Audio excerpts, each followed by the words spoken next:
There were days of where I couldn't talk and couldn't function, and my body was shaking, and there was lots and lots of full-on experiences in order for the software to be dissolved. So disinstall is a hard button.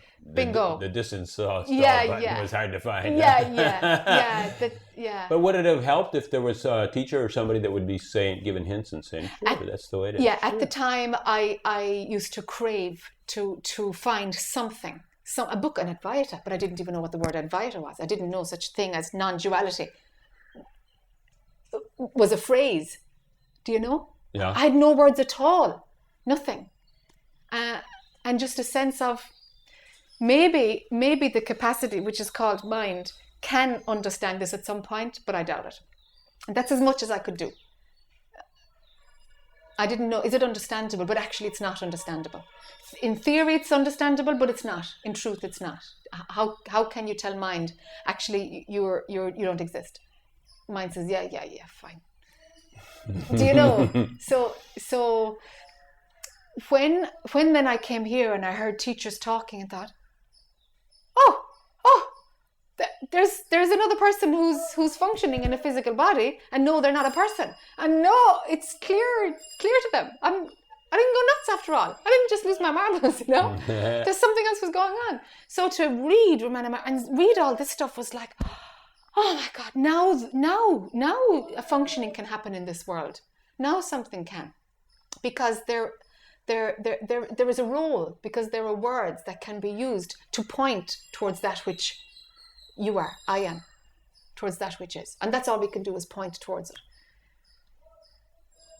But God, I tell you, it was such a relief to be dragged here, to actually find the words. I got caught in the New Age stuff for a long time. So I was into kind of working through dimensions and working with energy and maneuvering chakras and doing shamanic work. And I got stuck in that New Age thing, which has no space for Advaita. It has no space.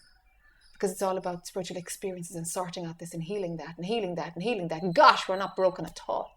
We were never broken. And I knew that. And I was sitting over somebody's energy field, maneuvering chakras, you know, getting everything working and thinking, temporary hit, you know, they're going to feel good for a while and then something else is going to come up. What to do, you know, what to do? How can I say this is all a load of rubbish?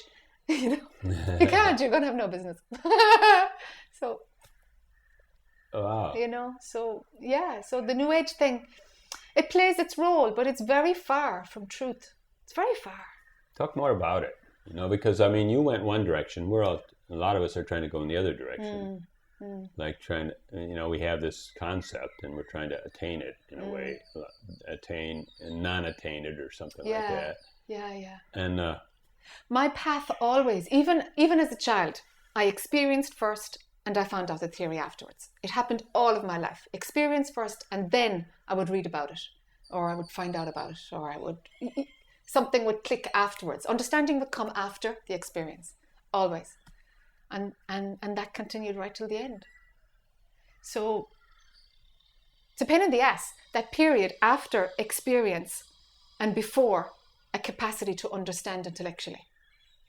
You don't need to understand it intellectually, but there is a sense in mind that it's an unease, right? I'm not clicking, something's not clicking. Because another fear can come in and say a fear of the unknown. So then you say, I'm going bonkers or something like that. Yeah, because you try to put explanations on top. But I knew after years of living that there's no point in me imagining what happened. It's just going to come. An explanation or an understanding is just going to come for what that experience was. That's a great trust. Yeah. That's really great. I had no option. Otherwise you just grapple through and you go into doubting mind. And my God, a doubting mind is really suffering place.